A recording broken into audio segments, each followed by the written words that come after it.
As the sun rises from the Arizona desert floor, the signs of spring are upon us. So too are the questions that surround the 2014 Cleveland Indians.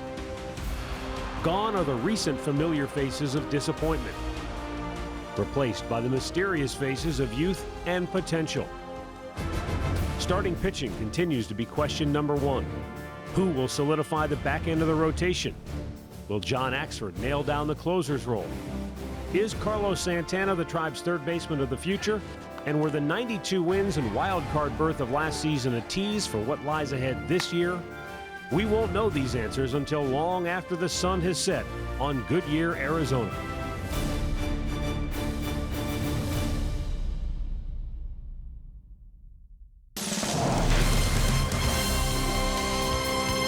From the Cleveland Indians spring training home in Goodyear, Arizona, we welcome you into the 2014 Cleveland Indians season preview. Hi again, everyone. I'm Matt Underwood alongside Rick Manning. We're going to look back at 2013 and also get you ready for the 2014 Cleveland Indians baseball season. And Rick, last year was quite a remarkable turnaround from 90-plus losses to 90-plus wins. It was amazing. And from day one, Terry Francona set the stage. He walked into spring training, seemed like he changed the total attitude of this ball club. They had a few new players they signed as free agents, but Terry had a lot to do with it. Well, let's check out what's on tap for today's show. Terry Francona tells us how his team got to the postseason, Nick Swisher on why he's excited for 2014, and more on the Carlos Santana to third base experiment.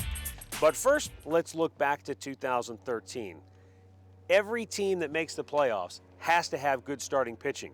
That was a big question mark going into the season for the Indians, but eventually they answered a lot of those questions with some new faces in the rotation.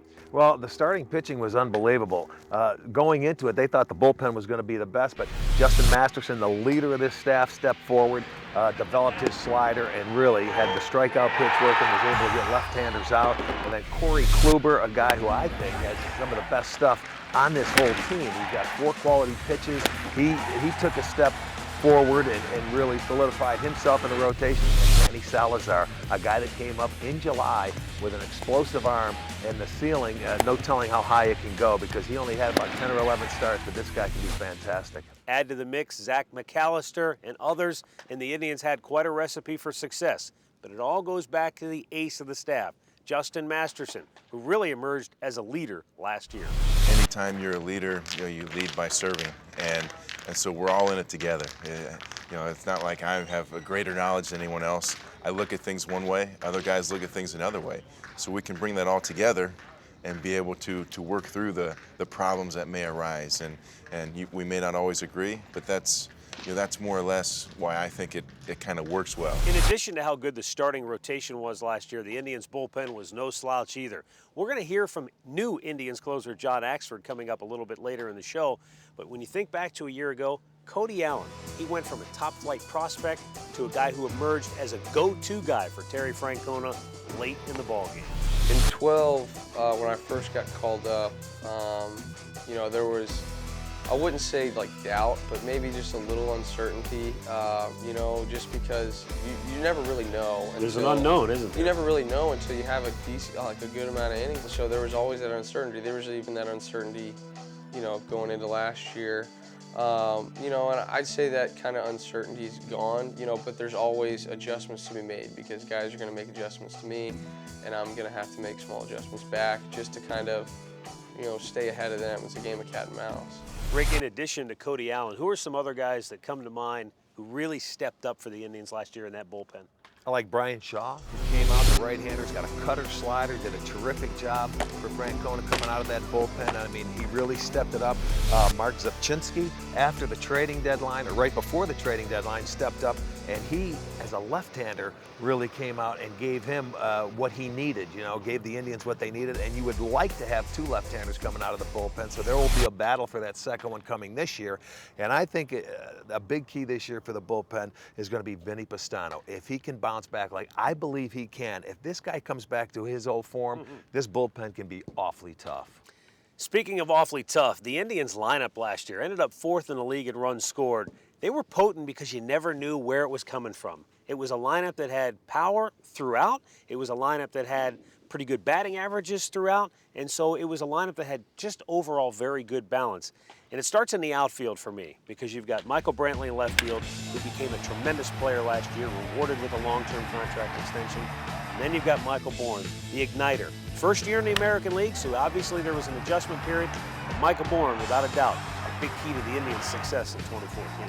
Experience is always a plus for me, and you know, I know the league a little bit better this year. But you know, I always say baseball is baseball. It is good to know the pitches. You know how the ball breaks out the hand and stuff like that. But all in all, I just want to try to be better this year than I was last year. Rick, we'll hear from David Murphy, the new right fielder, coming up later in the show. But this is a pretty good outfield.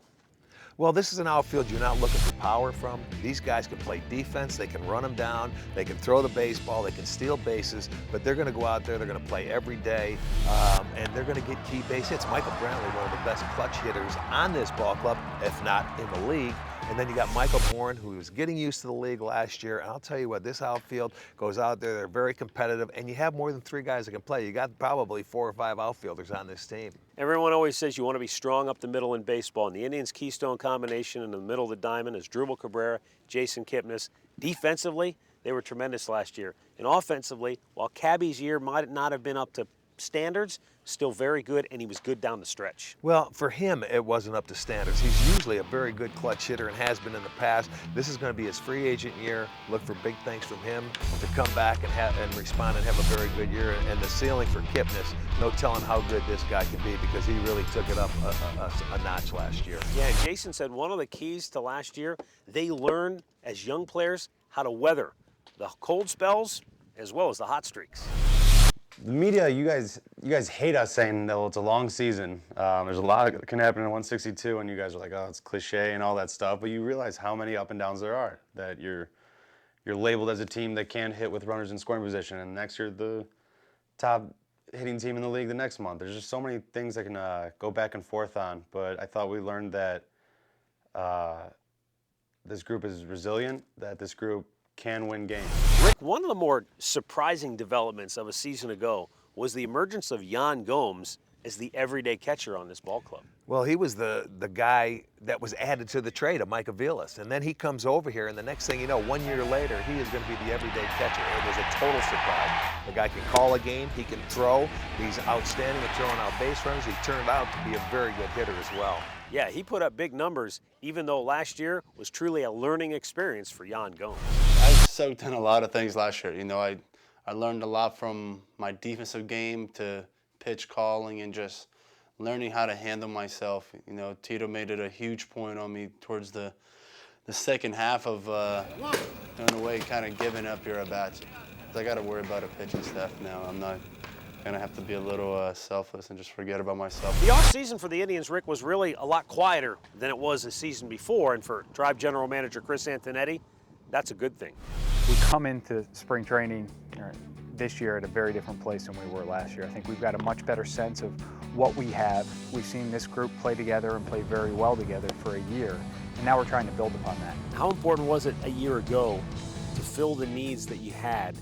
Because this year it looked like the off-season market, it was a seller's market more than anything, because the prices went through the roof. That was a big part of our strategy last offseason, is we were looking to find players that not only fit for a 2013 team and made us more competitive, but guys that could impact us in 2013 and beyond. And we're really fortunate to have those guys still on our roster. They were a big part of our success last year in making the postseason, and will hopefully be a big part of our postseason team this year. All right, take a look at this. Yan Gomes, Nick Swisher, Jason Kipnis, Carlos Santana, Michael Brantley, Michael Bourne, all locked up until 2017. Now, there are options on a couple of these guys, but Rick, that tells you, and if you look on the pitching side, Kluber, McAllister, Salazar, Carrasco, Bauer, all here until 2017 as well. So you want to try to keep your core together as long as you can, and that's obviously the plan. Well, a mid-market team has to do that if they want to try to become successful. You can't afford to lose your players. It's nice that you can tie up your core players, and they're going to be here a while, and these guys want to stay here in Cleveland because they like the situation. Now, as always, you want to take a look at the competition in the American League Central Division, and I think it's just a division that continues to get better. Tigers, still the team to beat.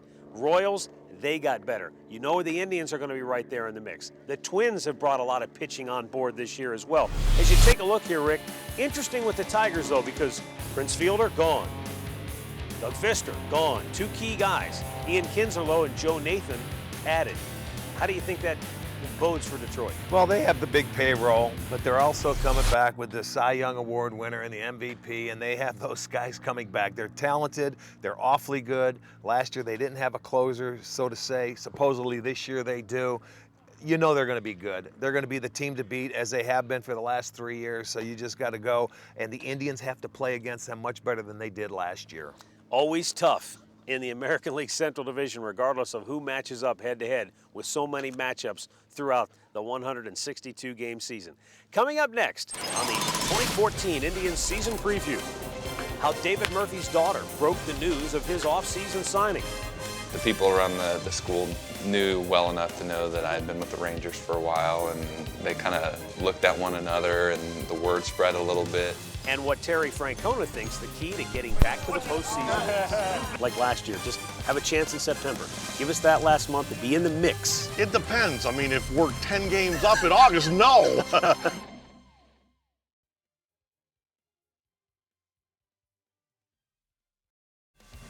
Rayburn swings, drives it deep left field. It is gone to Souvenir City, and the Indians win it. You know, Cleveland's a team I feel like that in Texas we had success against throughout the years. And then last year, you know, I don't remember what time of year they came to Texas, but they played us well. They beat us 2 out of 3. Then we go to Cleveland later in the year and they sweep us. And you could just sense something different about the organization. Welcome back to the Indians 2014 season preview show. Obviously, David Murphy, who you just heard from there, was a big off-season signing for the Cleveland Indians. Another big acquisition, though, came at the back end of the bullpen where they needed a man to step into that closer's role. Well, that sets a tempo for any ball club and for any bullpen. You have to have that closer, and then he makes everybody else's job that much easier. Hopefully John Axford can get back to where he was a couple of years ago, because he has the stuff. He's got a mid-90s fastball, he's got a great curveball. He can throw a slider, but this guy is very capable of being the closer. Axford was with Milwaukee, then traded to St. Louis at the end of last year. What drew him to Cleveland? A lot of different things about Cleveland. You know, I think the initial response from me was the fact that I was going to be able to have an opportunity to close. There were a few opportunities out there for me to do that. I really wanted to get a feel for the team, for the organization, the city, the clubhouse, the managers, coaching staff, everything. So when I actually talked to Tito on the phone, he answered all those questions in about 5 minutes. You know, whether he actually got to my questions or to the answers that I needed, it was just about his attitude and the way he felt. I could just tell how passionate he was about the guys in the clubhouse and how great he felt about the team, the organization. Of course, the other big acquisition, David Murphy, who will be the Indians' regular right fielder, but obviously Ryan Rayburn will get some time out there as well. I thought it was interesting in talking with Murphy just how the news of him signing with the Indians got out there to the public. This is obviously a great moment for our family, and so my wife and I you know, sat our kids down and told them. My kids are 6, 5, and 3. And the 5-year-old is in preschool 2 days a week. It was right before Thanksgiving, and so they were learning about Pilgrims and Indians that day. And my daughter says, well, my daddy's going to play for the Indians. And you know, the people around the school knew well enough to know that I had been with the Rangers for a while, and they kind of looked at one another, and the word spread a little bit. And sure enough, it ended up on the internet, and the whole world knew about it. And it was kind of crazy at the time, but it ended up being a really funny story. There are 3 things you need to know about David Murphy. He's a former first-round pick of the Red Sox in 2003. He's appeared in 27 postseason games with the Rangers, and he's a .365 career hitter in Cleveland. You kind of like that. It seems like every time that we played the Rangers, Murphy came up and did a nice job. I think he got out of his realm last year trying to hit too many home runs. If he comes back and just as a spray hitter and use the whole field, he'll be just fine. Now, the guy who has to meld all these pieces together is the 2013 American League Manager of the Year, Terry Francona. I had a chance to sit down with the skipper and get his thoughts on the upcoming season. The game is over, and the Cleveland Indians have punched their ticket to the playoffs with a 10th straight win, the longest win streak to end a season in franchise history. In baseball, we all know that momentum is next day's starting pitcher.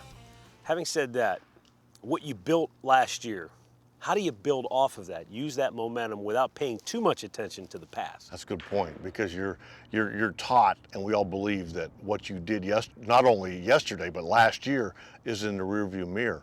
I do think, though, when we go through tough times this year, as we will, that the guys will understand that we can persevere, we can move on, and we can still be successful.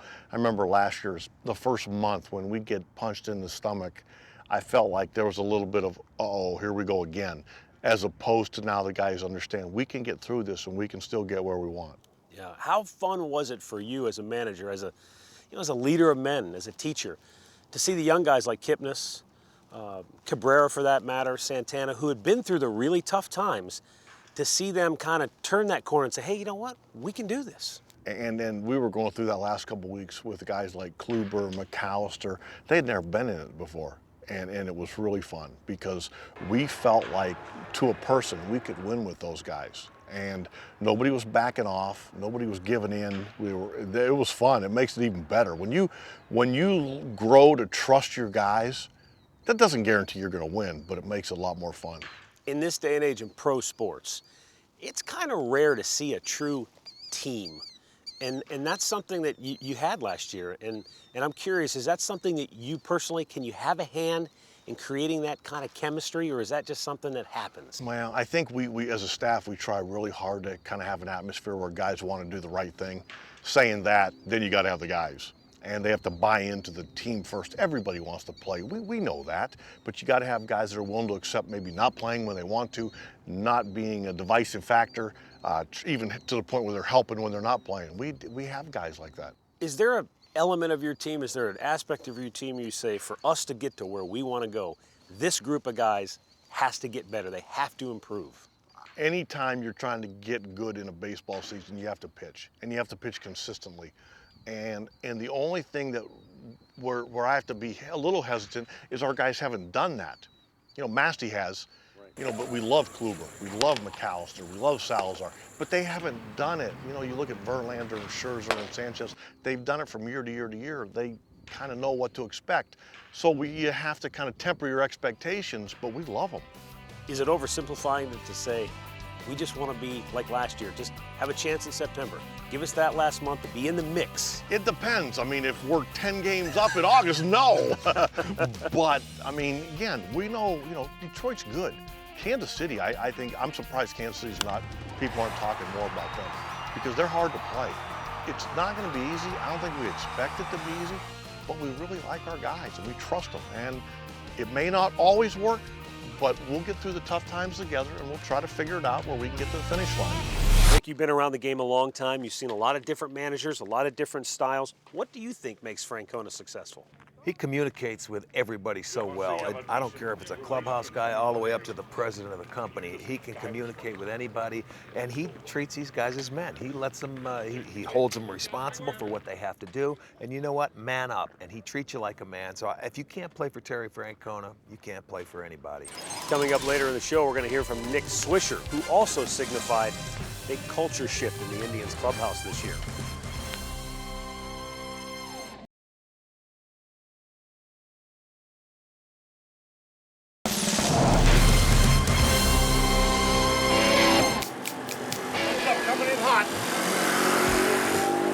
Spring training, yeah, it's a little bit different. A very loose and relaxed atmosphere. You got Terry Francona riding his scooter to the ballpark, guys doing cartwheels. You never know what you're going to see when you come out here to Goodyear, Arizona for Cactus League action. However, it doesn't mean they don't get their work done. These guys do work hard, and there's a lot of things that go into getting a team ready for a baseball season. Here's some of the sights and sounds from spring training. Here we go, shove it out, shove it backward, here we go.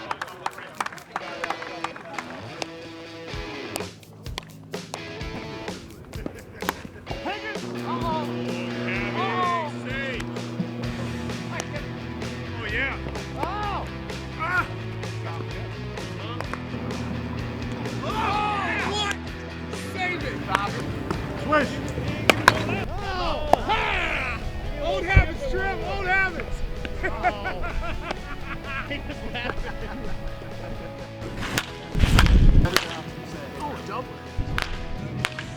Oh, yeah. You want to go in the locker room? Come on, little dude, let's rock it. Personal chauffeur right here, guys. Trying to get out of Personal, we just carry whatever we need. Come on, we got to build them forearms up. How about the Indians? We're not real into the Red Sox anymore. Who's next, youngest? I am. I'm the oldest. You look young. Thank you very much. Now, Rick, every year during spring training, we know that there are only 25 guys going north with the ball club to start the season. But, you know, when you got almost 60 guys in camp, there are guys here trying to impress, trying to open some eyes so that should the need arise down the road, they're the guy that's, you know, on your mind, on the tip of your tongue. Who are some guys that you've seen in camp that have really stood out and maybe grabbed some attention? Well, the nature of the beast now is you get invitees that have to come to camp, and they, you know, they could be on their last ditch effort. Nigel Morgan won, who's a center fielder, and he's about 35 years old. For him to make the team, he'll probably need an injury, but this guy has come out and he can play center field. He's one of those guys that has been around and he's been a successful player at the major league level. Vinny Pastano, I like Vinny who's coming out. He really has something that he has to prove. He's got to prove to himself, I think, first and foremost, than he does to anybody else, but he wants to get back to the level where he was at, and he looks very good. And Francisco Lindor, I mean, a guy that he's not going to be on the team this year, but maybe 1 year from now, he'll be getting the at-bats early in the game as opposed to late in the game. Here's a guy that could be definitely part of the future of the Cleveland Indians. Another guy for me is Carlos Moncrief. I mean, here's a guy who's a former pitcher, and they've turned him into an outfielder, and he made a couple of spectacular catches in our first spring training telecast this year. You know, he's a guy who's definitely intriguing down the road for the Indians. You talked about Francisco Lindor, and he's a former #1 pick. You were a former #1 pick. There's expectations, internal, external, fans wondering, when's he going to get here? He's not that far away.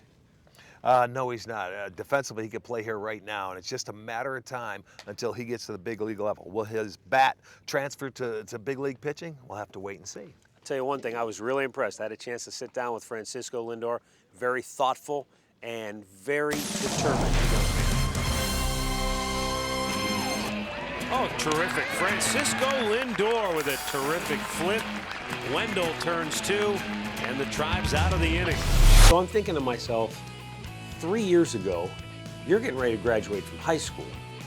And now you're one step closer to realizing your dream of getting to the big leagues. What's this experience been like for you? It's been awesome, man. It's been a blast. I've been enjoying every single second of it.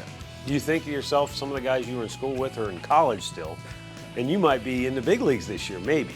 One of my best friends, yeah, he's in college. He's a junior now. But even though he's in college, I still, like, when I look back, I'm like, wow, I'm supposed to be a junior. Like, junior in college already is just insane. What does being in big league camp do for you in your development as a baseball player?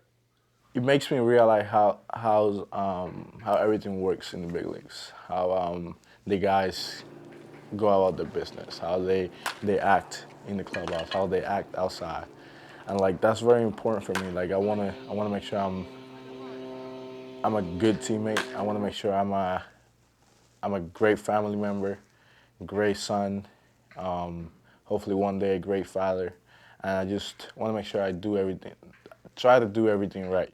How much do you learn by just watching and listening, and how much do you learn by asking questions and picking their brain? I mean, I ask questions, of course, I always ask, but like I try to just listen and watch a lot.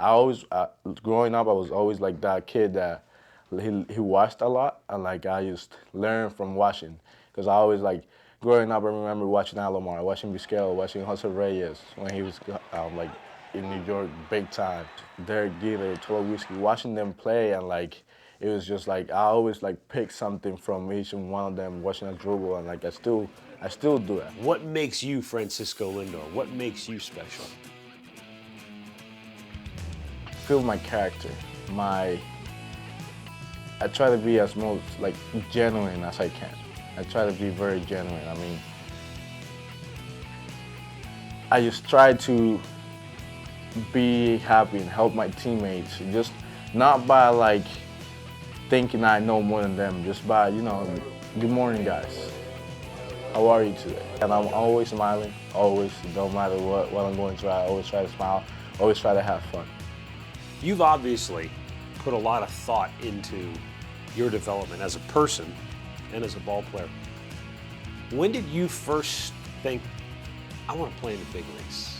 Do you remember how old you were when you said, I want to be a big league baseball player? I was probably, I'll say, 7, 8 years old. I didn't call it the big leagues. I call it, I want to play on TV. That's what I always said. I told my dad, told my sister, my mom, I was like, I want to play on TV. I want to be on TV. I didn't want to be a doctor. I didn't want to be doing that. I want to play on TV. All right, coming up next on the 2014 Indians season preview show. Let's be honest, man. You win a championship in Cleveland, I mean, you're going to be a god forever. We're going to go one-on-one with Swishalicious. Nick Swisher joins us coming up next.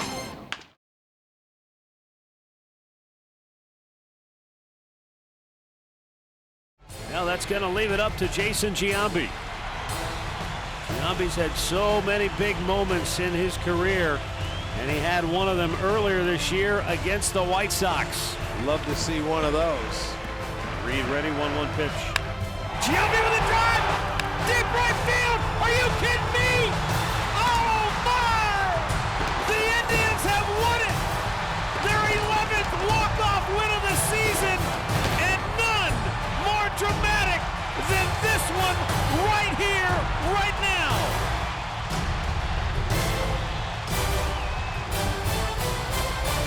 Rick, I mean, for me, and obviously because it comes late in the season, September 24th, down the stretch, the Jason Giambi home run was really sort of a moment in time that just expressed what the 2013 Cleveland Indians team was all about. And I don't think anybody could have been happier than the whole team for Giambi to hit that home run than anybody else on that team. He might not have played every day, but he was the heart and soul of that ball club, and he meant a lot to these guys. So for him to do it, it really was a special moment for the Indians. In the clutch in a pinch hit roll. What a moment for the Tribe.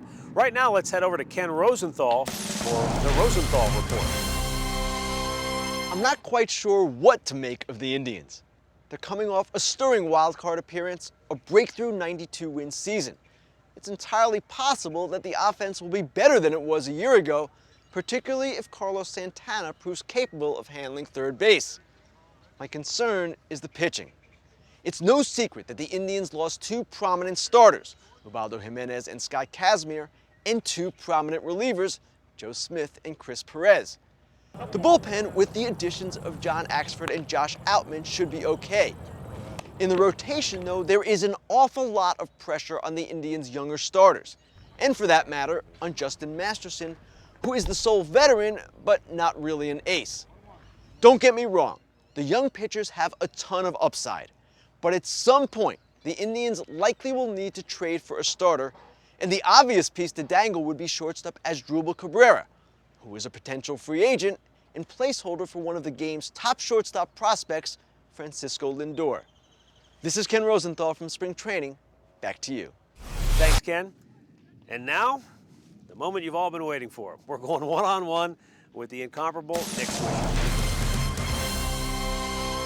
Okay, so 2013, it's a new start for you. It's a new start for the franchise. Right.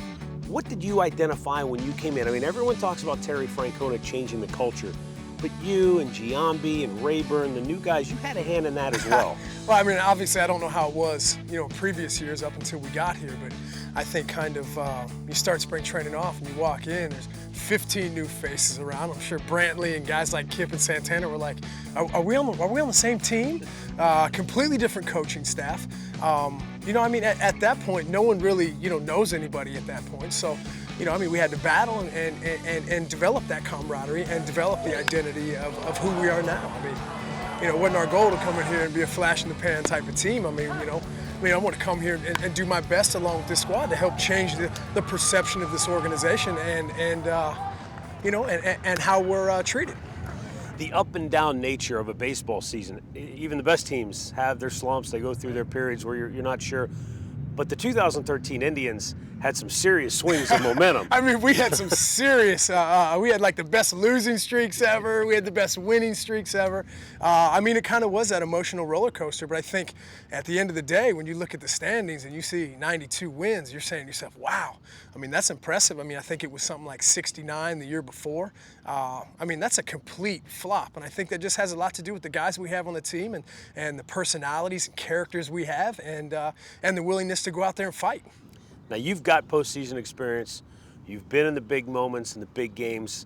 But for a lot of the guys on this club, they just got to wet their beak last year. Just a little bit. So you bring in the T-shirt this year, unfinished business. Well, I kind of think that was kind of our motto, you know? I mean, we wanted to continue to keep going. I think at this point in the season, everybody's talking about, we're going to go to the World Series, we're going to win the whole thing. Well, it's a lot easier said than done. I think a lot of things have to go in your favor. But I think for us, I mean, we've developed something special here. And I think it's just, last year was such a great building block for us, you know, moving in the right direction, that we just want to continue to keep that going. We just want to be a contender every single year and just go out. Because let's be honest, man, you win a championship in Cleveland, I mean, you're going to be a god forever. So I think obviously that's the ultimate goal. I mean, who doesn't want to go to the World Series? It's the greatest sporting event on the planet. So I think obviously everybody wants to go. But, you know, I think for us, man, you know, we're working ourselves in that right direction for sure. And you, like I said, you've been on good teams. You know, you've got an idea what it takes, pieces. When you look at this club right now, you know, where do you see the biggest need for improvement? And you know, what has to happen, fall in place for this team to get to where they want to go? I mean, you know me, man. I'm a positive guy. I always like to look at the positive side. But I think just in general, I think, look where we were last year, and there was a handful of guys in the lineup that didn't have the years that they wanted to. So what happens if all those guys have the same years they had last year, and the guys that didn't pick their game up? I mean, that's a pretty nice lineup. I mean, I think what the front office is doing, and I couldn't be more proud to be part of this organization right now because it's so exciting. I mean, you know, we're wrapping up guys, man. We're giving the city something to put their arms around. It's not a guy's coming here for 1 year and then he's gone. I mean, prime example, you know, Michael Brantley just signs a 5-year extension. I mean, he's going to be here for 5 years. I think that's amazing. I mean, we got guys like Jason Kipnis, you know, guys like, you know, Yanni Gomes, who came on the scene last year and just absolutely just took it by storm. So I think there's just a lot of amazing things going on right now, and I think people need to pay attention to that.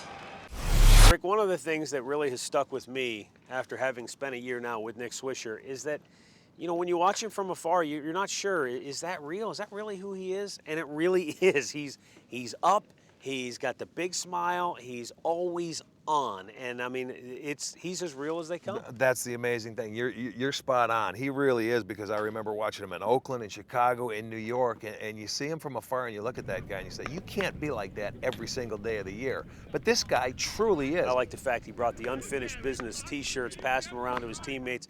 Terry Francona still is mad at me because we were doing an interview the day Swisher passed out the T-shirts. He missed out on a free T-shirt. Well, you know what? Because, I mean, they got their feet wet in the playoffs last year, and he doesn't want it to end right there. He's going to come out right at the start of spring training, give out the T-shirts, let's go. We didn't finish what we started, and you know what? Get your mind right back into it from day one of spring training is a good deal. As we go to break, some of the most memorable moments from 2013.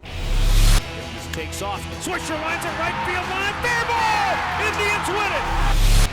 Kipnis with a long fly ball, deep right field. Chavez back. It is gone! The Indians win it on a 2-out, 3-run homer by Jason Kipnis. Gomes with a high fly ball. Left field. Back is Bay. On the track. At the wall. Goodbye! A game winner! Kipnis with a great stop, throw to first, got him! The game is over, and the Cleveland Indians have punched their ticket to the playoffs. Let the celebration begin, Cleveland.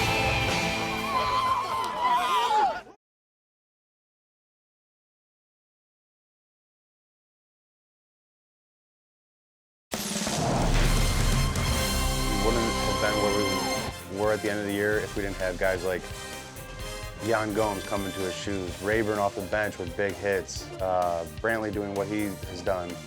Guys like that where it's a different guy every night, where the pitchers can't just walk around one guy, well, hey, we'll put him on first and get the next guy when you have a deep lineup like that. That's tough to beat, and that's a good recipe for winning. As you just heard right there from Jason Kipnis, one of the hallmarks of the ball club a year ago was its versatility.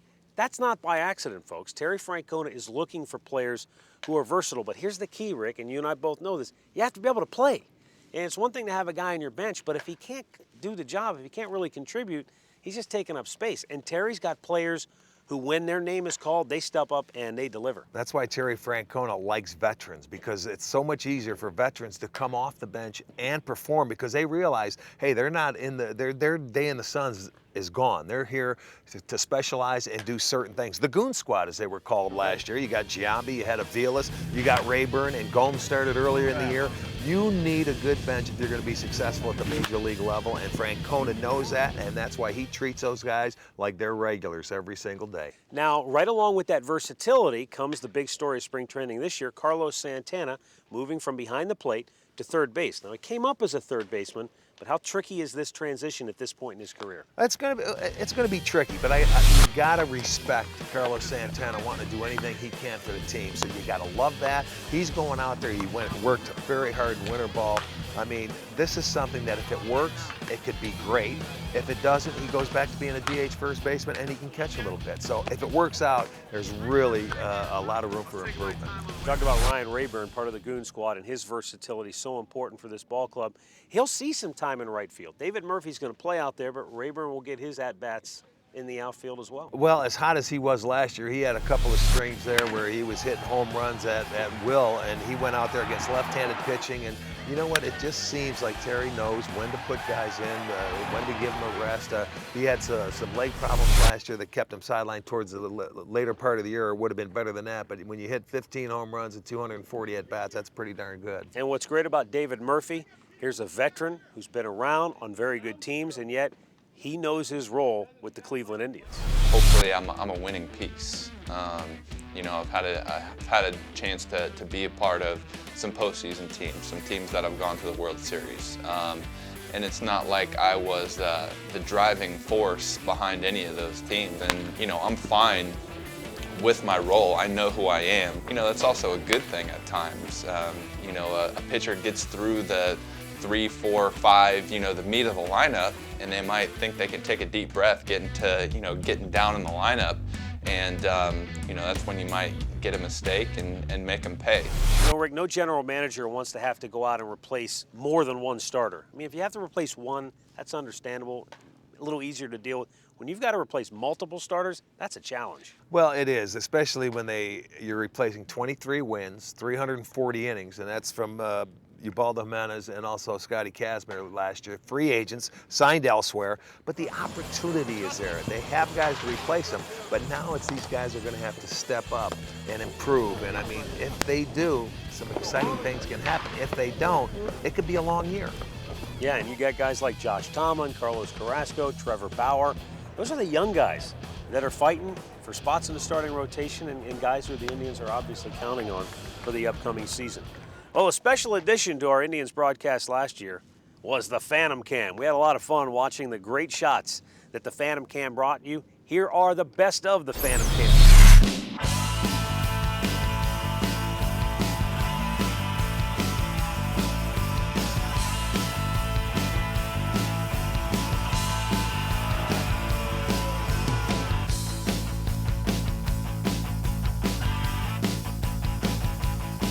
Coming up, we'll break down the lineup and make our predictions for the upcoming season.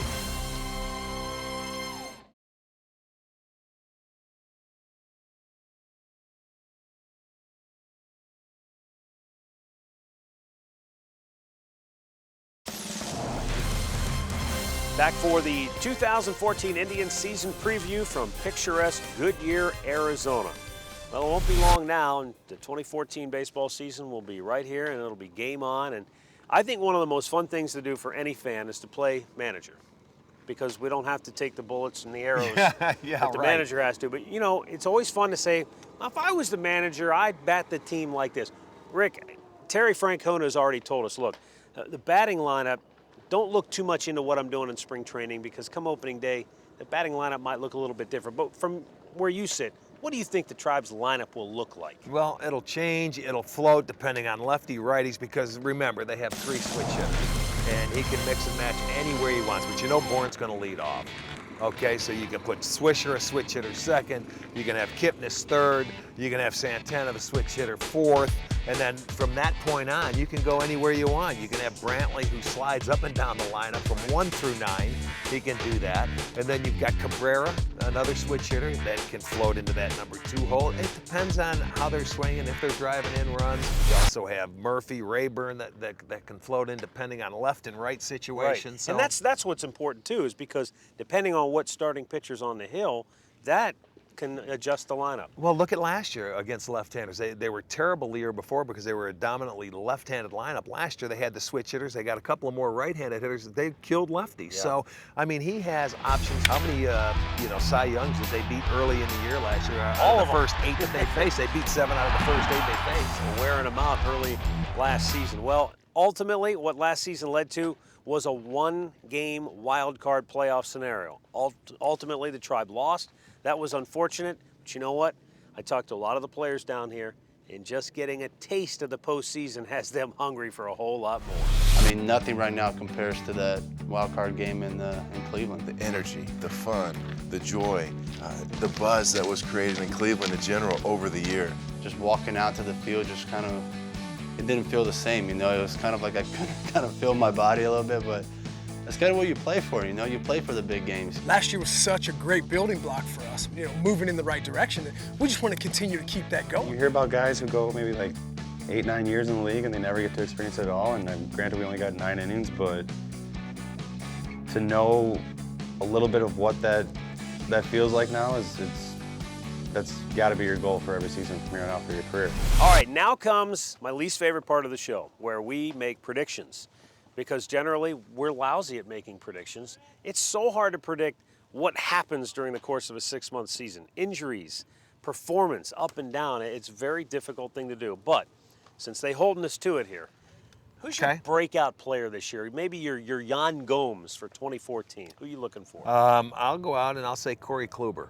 I think I'm looking for Corey Kluber to come up and have a big year out of the starting rotation. I think he made huge steps last year. Before he hurt his finger, he was well on his way.